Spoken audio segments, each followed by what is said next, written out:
Good afternoon दोस्तों। आज current affairs with facts में आप सभी का स्वागत है। आज डेट है दोस्तों 16 जून। तो आइए देखते हैं 16 जून से रिलेटेड करंट अफेयर जो आपके एग्जाम के पर्सपेक्टिव से अत्यंत ही महत्वपूर्ण है। आज हम लोग की पहली न्यूज है इंडिया इंडो कॉर्पोरेट एक्सरसाइज 2022। ठीक है, किसके किसके बीच हुई है? India Indo corporate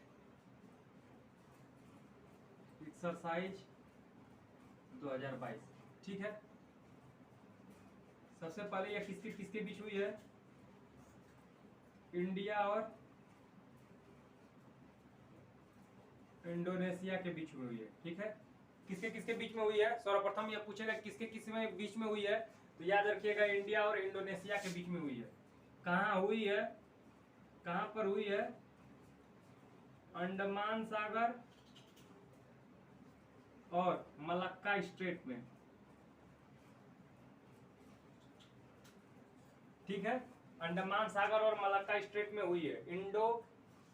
India Indo corporate exercise India और इंडोनेशिया के बीच में हुई है, अंडमान सागर और मलक्का स्ट्रेट में हुई है। ठीक है, इंडोनेशिया।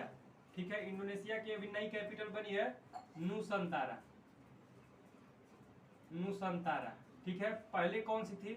इससे पहले कौन सी थी? जकार्ता थी। ठीक है, इससे पहले कौन सी थी? जकार्ता थी। यह जावा आइसलैंड पर है, जावा आइसलैंड। और यह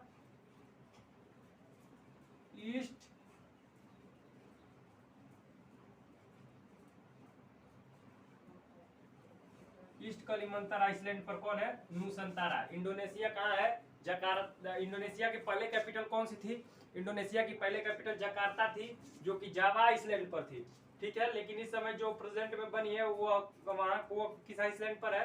तो वह ईस्ट कलिमंतर आइसलैंड पर है। ठीक है, इंडोनेशिया। ठीक है, इंडिया इंडो कॉर्पोरेट एक्सरसाइज कौन सा एडिशन था अगर पूछे तो याद रखिए 38 और 30वां एडिशन था। कौन सा? और 30वां एडिशन था ये आपको ध्यान रखना है। तो हम लोग की पहली न्यूज क्या थी? इंडिया इंडो कॉर्पोरेट एक्सरसाइज 2022 का आयोजन कहाँ हुआ है? तो अंडमान सागर और मलक्का स्ट्रेट में हुआ है। ठीक है, ठीक है, ये याद रखिएगा इंडिया और इंडोनेशिया के बीच में हुआ है। इंडोनेशिया की कैपिटल इस समय कौन सी है? नुसंतारा। जकार्ता पहले थी, अब नहीं है। अब जकार्ता किस आइसलैंड पर है अगर पूछेगा तो जावा आइसलैंड पर है। नुसंतारा ईस्ट कलिमंतर आइसलैंड पर है। ठीक है, यूपीएससी जो एग्जाम कराता है जैसे एनडीए सीडीएस ओडीएस वही सब पूछेंगे कि जकार्ता किस आइसलैंड पर है या फिर नुसंतारा किस आइसलैंड पर है। नहीं तो नॉर्मल एग्जाम में पूछेगा कि ये एक्सरसाइज किसके किसके बीच में हुई है और यह कौन सा एडिशन था। ठीक है दोस्तों, आइए हम अपनी अगली न्यूज की तरफ चलते हैं। क्या? ओबाव कला। ठीक है, ओबाव कला कहाँ लॉन्च हुआ है और यह क्या है?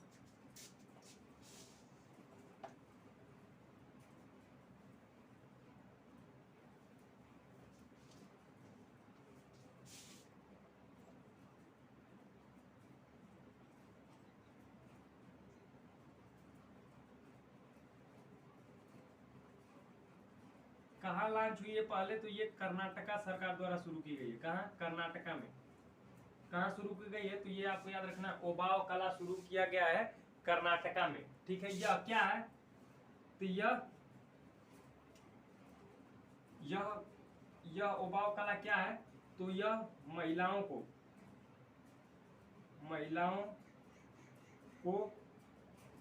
आत्मरक्षा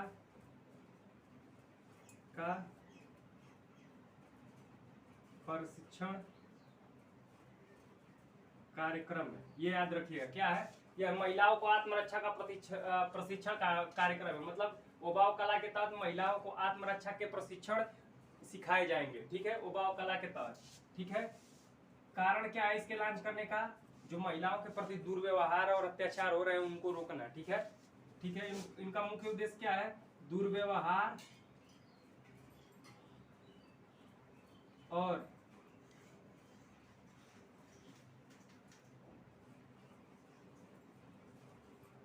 ठीक है, महिलाओं के प्रति जो दुर्व्यवहार या फिर उन पर जो अत्याचार होते हैं उनको रोकना। ओबाव कला कहाँ लॉन्च किया गया है? कर्नाटका में। कर्नाटका की कैपिटल पूछे तो बेंगलोर या बेंगलुरु। ठीक है, कर्नाटका। लैंग्वेज कौन सी बोली जाती है? कन्नड़, ये भी आपको याद रखना है। कर्नाटका में कौन सी लैंग्वेज बोली जाती है? कन्नड़ लैंग्वेज बोली जाती है, वहाँ की जो लोकल लैंग्वेज है, ठीक है। कर्नाटका में बाबा भूदान की पहाड़ी है, बाबा भूदान की पहाड़ी किसके लिए फेमस है? लौह अयस्क, ये आपको याद रखना है, ठीक है। यूपीएससी पूछता है कि बाबा भूदान की पहाड़ी किसके लिए फेमस है, तो याद रखिएगा लौह अयस्क के लिए फेमस है। कर्नाटका में ही आईयूएफ, ठीक है, कर्नाटका में ही आईयूएफ लॉन्च हुआ, सांस स्कीम लॉन्च हुई, कहाँ लॉन्च हुई है? यह आईयूएफ और सांस स्कीम दोनों कर्नाटका में ही लॉन्च हुई है, ठीक है। तो याद रखिएगा कि ओबाव कला, ठीक है, यह क्या है? तो यह महिलाओं को आत्मरक्षा के प्रशिक्षण दिए जाएंगे इसके तहत, ठीक है। कहाँ लॉन्च हुआ है? कर्नाटका में।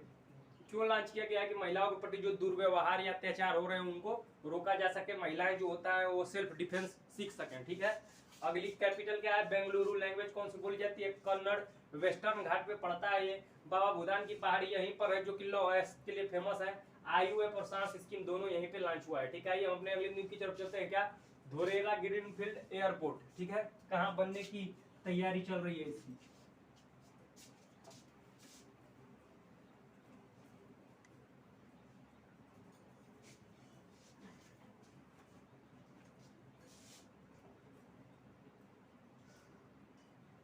धोलेरा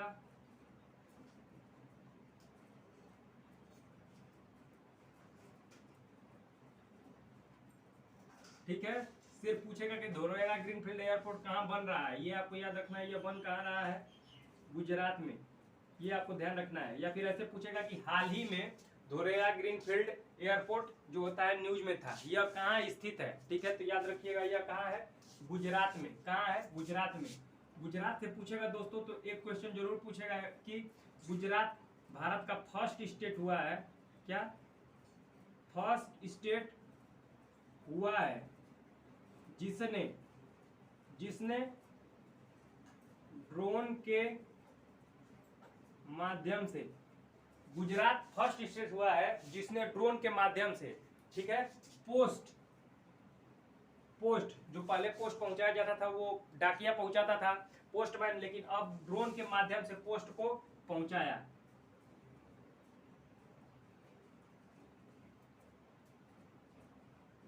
ये याद रखिएगा, गुजरात फर्स्ट स्टेट हुआ है जिसने ड्रोन के माध्यम से पोस्ट को घर तक पहुंचाया। गुजरात, ठीक है। सबसे लंबी तटीय तटरेखा किसकी है भारत में? कौन सा स्टेट है? सबसे लंबी तटरेखा है, समुद्री तटरेखा किसकी है? गुजरात की, ये याद रखिएगा। सबसे छोटी गोवा की, सबसे लंबी गुजरात की। गुजरात के केवड़िया में नर्मदा नदी पर स्टैच्यू ऑफ यूनिटी है, ठीक है। किसकी है यह प्रतिमा? सरदार, किसकी प्रतिमा है यह? सरदार वल्लभ भाई पटेल की यह प्रतिमा है, ये आपको याद रखना है, ठीक है। स्टैच्यू ऑफ यूनिटी किसकी है? सरदार वल्लभ भाई पटेल की। इन्हें क्या कहा जाता है? लौह पुरुष, लौह पुरुष कहा जाता है, ठीक है।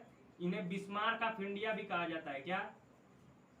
बिस्मार्क ऑफ इंडिया, भारत का बिस्मार्क इन्हें कहा जाता है, इन्हें बिस्मार्क ऑफ इंडिया कहा जाता है।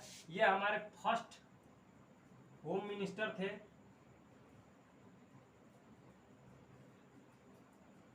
और एक लास्ट क्वेश्चन जो कि यूपीएससी पूछता है कि स्वतंत्रता के बाद जो सोमनाथ टेम्पल है उसका निर्माण किसने करा था? तो याद रखिएगा सरदार वल्लभ भाई पटेल द्वारा निर्माण कराया गया था, ठीक है। ये याद रखिएगा, नर्मदा नदी पर है, केवड़िया में है, ठीक है।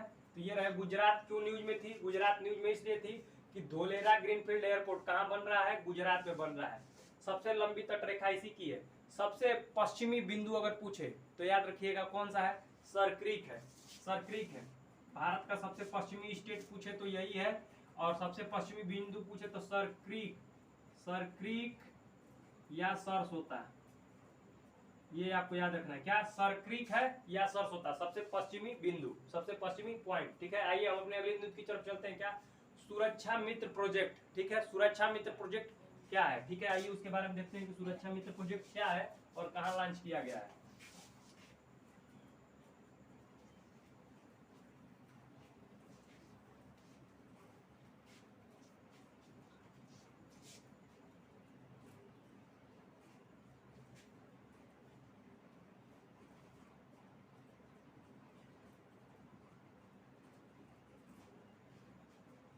कहाँ लॉन्च हुआ है पहले ये पूछेगा, केरल में। ठीक है, सबसे पहले आपसे यही क्वेश्चन पूछेगा कि सुरक्षा मित्र प्रोजेक्ट कहाँ लॉन्च किया गया है, तो याद रखिएगा कि सुरक्षा मित्र प्रोजेक्ट को केरल में लॉन्च किया गया है। ठीक है, बस यही आपसे पूछेगा सुरक्षा मित्र प्रोजेक्ट कहाँ लॉन्च किया गया है, केरल में लॉन्च किया गया है। केरल से अगर दोस्तों याद करेगा तो केरल के तट को हम लोग क्या बोलते हैं, मालाबार तट। सबसे पहले वर्षा यही होती है, भारत में सबसे पहले वर्षा, ठीक है, यही इसी तट पर होती है।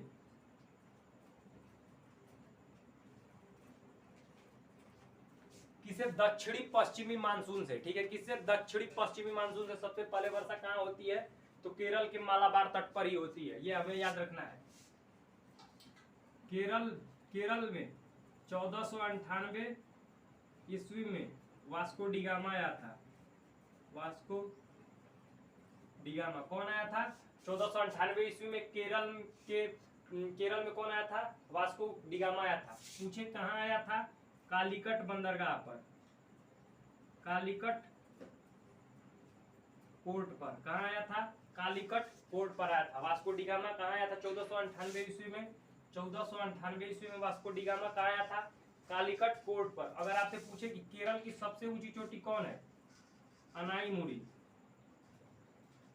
केरल की सबसे ऊंची चोटी कौन है, अनाईमुड़ी, ये आपको याद रखना है। केरल की सबसे ऊंची चोटी का नाम क्या है, अनाईमुड़ी। और यह वेस्टर्न घाट की भी सबसे ऊंची चोटी है, क्या, वेस्टर्न घाट की सबसे ऊंची चोटी है, ये भी आपको याद रखना है। अनाईमुड़ी केरल की भी सबसे ऊंची चोटी है और अनाईमुड़ी वेस्टर्न घाट की भी सबसे ऊंची चोटी है। वास्को डिगामा 1498 ईस्वी में भारत आया, कहाँ पूछेगा तो कालीकट पोर्ट पर। ठीक है, केरल में, केरल के तट को मालाबार तट कहते हैं और भारत में सबसे पहली वर्षा कहाँ होती है, इसी तट पर होती है। ठीक है दोस्तों, तो ये हम लोगों का केरल की कैपिटल पूछे तो तिरुवनंतपुरम, आप लोगों को तो पता ही होगा। ठीक है, तो ये रही सुरक्षा मित्र प्रोजेक्ट कहाँ लॉन्च किया गया है, केरल। और ये रहे केरल से रिलेटेड फैक्ट्स जो कि एग्जाम में अक्सर पूछ लिए जाते हैं। ठीक है दोस्तों, आइए हम अपने अगले न्यूज की तरफ चलते हैं। क्या भोगेश्वर क्या है और वह न्यूज में क्यों है।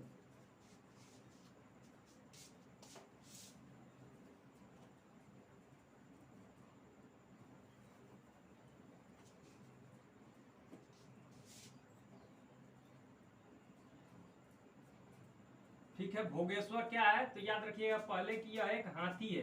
क्या है, हाथी है।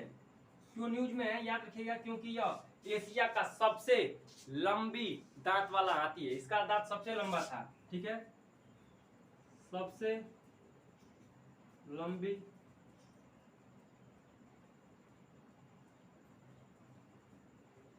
क्या दोस्तों, यह एशिया का सबसे लंबा दांत वाला हाथी है। कौन, भोगेश्वर। ठीक है,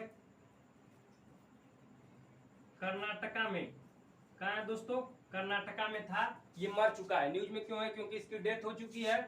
कर्नाटका में कहा, बांदीपुर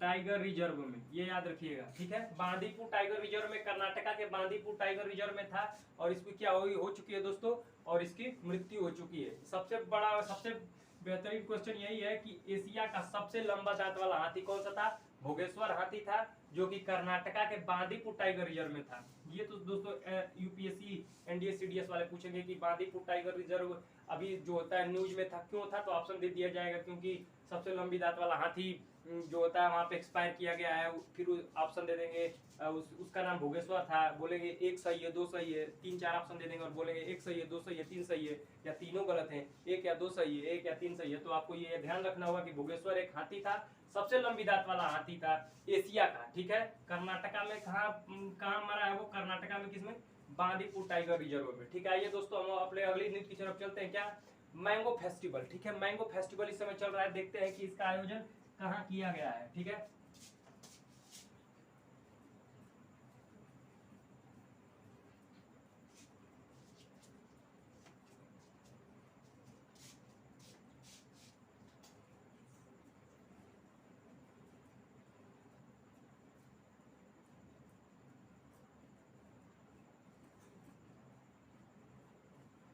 मैंगो फेस्टिवल। सबसे पहले इसका आयोजन कहाँ हो रहा है? बहरीन में। कौन कहाँ हो रहा है? बहरीन में। कौन कर रहा है? अपेडा। ठीक है, अपेडा कर रहा है। मैंगो फेस्टिवल का आयोजन कहाँ किया जा रहा है? बहरीन में किया जा रहा है। कौन कर रहा है? अपेडा कर रहा है। कितने डे का फेस्टिवल होता है? 8 दिन। ठीक है, 8 डे का यह फेस्टिवल होता है। कितने डे का यह फेस्टिवल होता है? याद रखिएगा कि यह फेस्टिवल होता है 8 डे का। कितने दिन का? 8 दिन का यह जो होता है फेस्टिवल होता है। अगर अपेडा की फुल फॉर्म पूछे तो एग्रीकल्चरल, ठीक है, एंड प्रोसेस्ड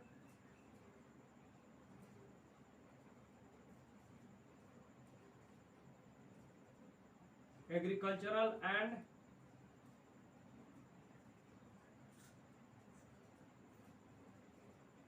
प्रोसेस्ड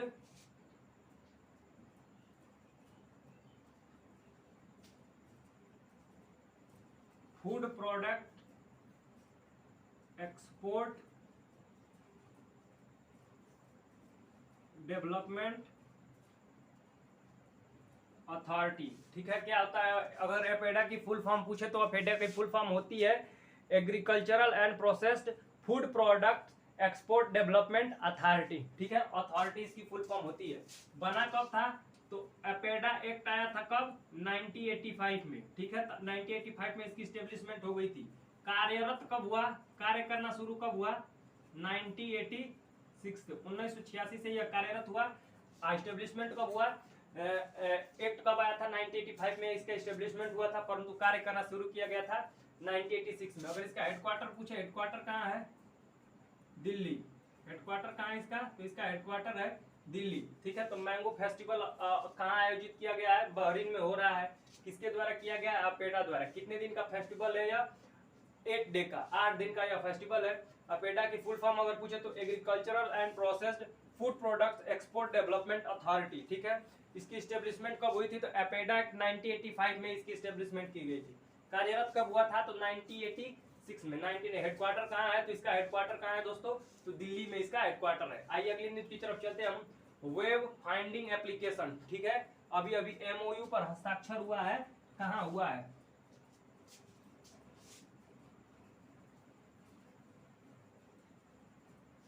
ठीक है, वेब क्या दोस्तों? Web finding application.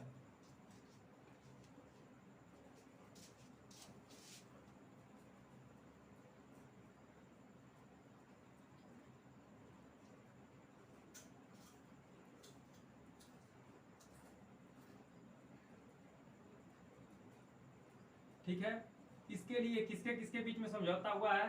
Bharat plus United nation. Bharat और यूनाइटेड नेशन के बीच में एमओयू पर हस्ताक्षर हुआ है। वेब फाइंडिंग एप्लीकेशन में क्या किया गया है कि भारत और यूएन के बीच में हस्ताक्षर हुआ है। अगर आपसे पूछे कि वेब फाइंडिंग एप्लीकेशन क्या है, तो यूएन कार्यालयों में प्रयोग किए जाने वाली एक कार्य क्या है? एक नौवहन एप्लीकेशन है। ये आपको बस इतना याद रखना है। क्या? वेब फाइंडिंग एप्लीकेशन भारत और यूएन के बीच में साइन हुआ है। किस पे साइन हुआ है दोस्तों?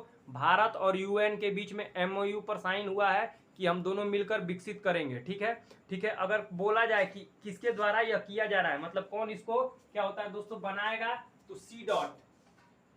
कौन बनाएगा? तो सी डॉट इसको बनाएगा। सी डॉट इसको बनाएगा। अगर पूछे कि सी डॉट की फुल फॉर्म क्या होती है, तो सी डॉट की फुल फॉर्म होती है सेंटर डेवलपमेंट, ठीक है, of centre development of telematics. ठीक है, इसकी फुल फॉर्म होती है। सी डॉट की अगर फुल फॉर्म किसके द्वारा बनाया जाएगा?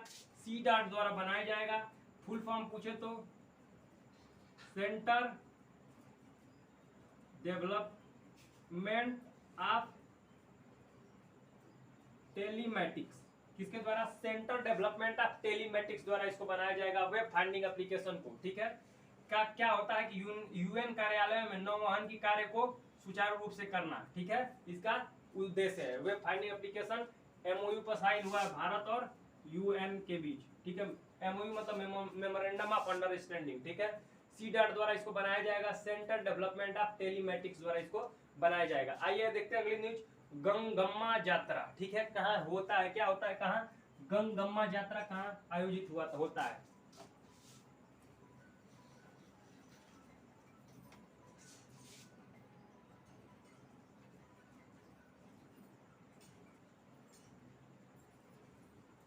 ठीक है। इसका आयोजन कहाँ होता है याद रखिएगा, यह तिरुपति में। ठीक है, गंगामा यात्रा एक फेस्टिवल है, इसका आयोजन कहाँ किया जाता है, तिरुपति में किया जाता है। और कितने दिन का फेस्टिवल है यह, कितने दिन का फेस्टिवल होता है याद रखिएगा, 9 डेज। कितने दिन का, 9 दिन का यह फेस्टिवल होता है। गंगामा यात्रा तिरुपति में किया, इसका आयोजन करा गया है, कितने दिन का होता है, तो यह 9 दिन का जो होता है यह फेस्टिवल होता है। ठीक है, बस आपको यहाँ इतना ही याद रखना है कि गंगम्मा यात्रा जो होता है दोस्तों कहाँ आयोजित किया जाता है, तिरुपति में आयोजित किया जाता है। और वह कितने दिन का फेस्टिवल होता है, तो यह सिर्फ 9 डे का फेस्टिवल होता है। ठीक है, आइए हम अपने अगली न्यूज की तरफ चलते हैं। क्या ओडीआई रैंकिंग में कौन सा देश टॉप पे है। ठीक है,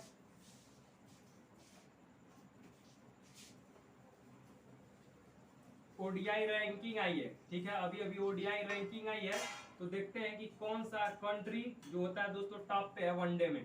वनडे जो क्रिकेट खेला जाता है उसमें कौन सी कंट्री टॉप पे है, तो पहला न्यूजीलैंड, टॉप पे कौन सी है, न्यूजीलैंड। सेकेंड पे कौन सी है, ऑस्ट्रेलिया।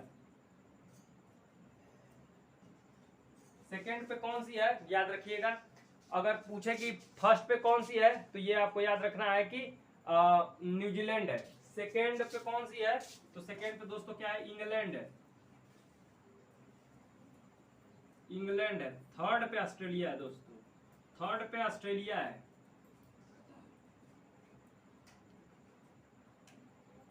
फोर्थ पे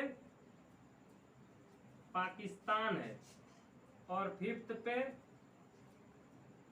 इंडिया है। ये याद रखिएगा दोस्तों। पहले पे कौन है, न्यूजीलैंड, दूसरा पे इंग्लैंड, तीसरा पे ऑस्ट्रेलिया, चौथा पे पाकिस्तान और पांचवा पर इंडिया। ये ओडीआई रैंकिंग अभी अभी आई है, तो उसमें ये रैंक किया गया है। मतलब इंडिया पाकिस्तान से भी पीछे हो गया है। ठीक है, कारण क्या है दोस्तों, इस समय इंडिया ओडीआई खेल नहीं रहा है, सिर्फ T20 खेल रहा है, इसी के कारण दोस्तों ये पीछे हो गया है। तो ओडीआई रैंकिंग आईसीसी द्वारा जो होता है दोस्तों जारी की गई है। आईसीसी मतलब इंटरनेशनल क्रिकेट काउंसिल, इसकी स्टेब्लिशमेंट कब हुई थी, आईसीसी याद रखिएगा, इस्टेब्लिशमेंट 1909 में, हेडक्वार्टर दुबई, दुबई मतलब यूएई में। चेयरपर्सन कौन है, ग्रेग बारकले, ग्रेग बारकले इसके हेड है, ये आपको याद रखना है। और अगर सीईओ पूछे तो जियो ऑफ है। ठीक है, ICC international cricket council establish 1909 में, हेडक्वार्टर दुबई में, ग्रेग बारकले इसके चेयरपर्सन है। ठीक है, बस इससे ज्यादा कुछ भी नहीं इससे पूछेगा। आइए अब हम अपने गोल्ड मेडलिस्ट की तरफ चलते हैं, जिनका नाम है नीरज चोपड़ा, जिन्होंने अगस्त 2021 में टोक्यो ओलंपिक में गोल्ड मेडल हासिल किया था। क्या वह जेवलिन थ्रो अर्थात भाला फेंक में गोल्ड मेडल लेने वाले प्रथम भारतीय थे। तो उन्होंने फिर से एक नेशनल रिकॉर्ड बनाया है, किसमें, जेवलिन थ्रो में। तो आइए देखते हैं उनका नेशनल रिकॉर्ड क्या है दोस्तों, उनका नेशनल रिकॉर्ड कितना है।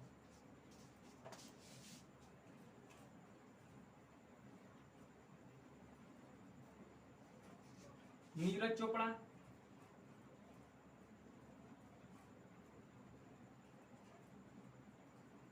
अभी अभी 2022 में न्यू नेशनल रिकॉर्ड बनाया है, किसमें, भाला फेंक, जेवलिन थ्रो बोला जाता है उसे। क्या बोला जाता है उसे, जेवलिन थ्रो बोला जाता है। न्यू नेशनल रिकॉर्ड बनाया है, कितने मीटर का फेंक के, याद रखिएगा, इतना दूर फेंक के इन्होंने क्या किया है कि भाला फेंक में रिकॉर्ड बनाया है। ठीक है, 2021 में अगस्त का मंथ था, इन्होंने क्या किया था, गोल्ड मेडल जीता था। गोल्ड मेडल किसने, नीरज चोपड़ा ने, याद रखिएगा, नीरज चोपड़ा ने गोल्ड मेडल जीता था। ये आपको याद रखना है, टोक्यो ओलंपिक।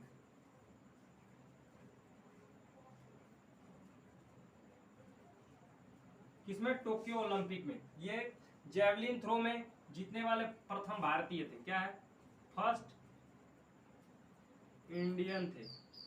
क्या थे, फर्स्ट इंडियन थे जिन्होंने जेवलिन थ्रो में क्या किया है, गोल्ड मेडल जीता है। ठीक है दोस्तों, नीरज चोपड़ा इस समय 2022 में न्यूज में क्यों है, क्योंकि उन्होंने न्यू नेशनल रिकॉर्ड बनाया है जेवलिन थ्रो में। कितना मीटर फेंका है, 89.30 मीटर का। ठीक है, ये प्रथम भारतीय थे जिन्होंने जेवलिन थ्रो में गोल्ड मेडल जीता था। ये भाला फेंकेगा, बोलेगा दोस्तों, क्वेश्चन पूछेगा कि नीरज चोपड़ा किस खेल से रिलेटेड है, याद रखिएगा कि उसमें भाला फेंक नहीं देगा, वो देगा जेवलिन थ्रो। ये भी आपको याद रखना है, ठीक है दोस्तों। तो आज की दोस्तों हम लोगों की करंट अफेयर्स की आज की जो न्यूज थी दोस्तों, ये टॉप 10 न्यूज थी जो हमने आपको जो होता है पढ़ा दिया। तो अगर दोस्तों आपको क्लास अच्छी लगी हो तो लाइक, सब्सक्राइब और शेयर करना ना भूले। धन्यवाद दोस्तों।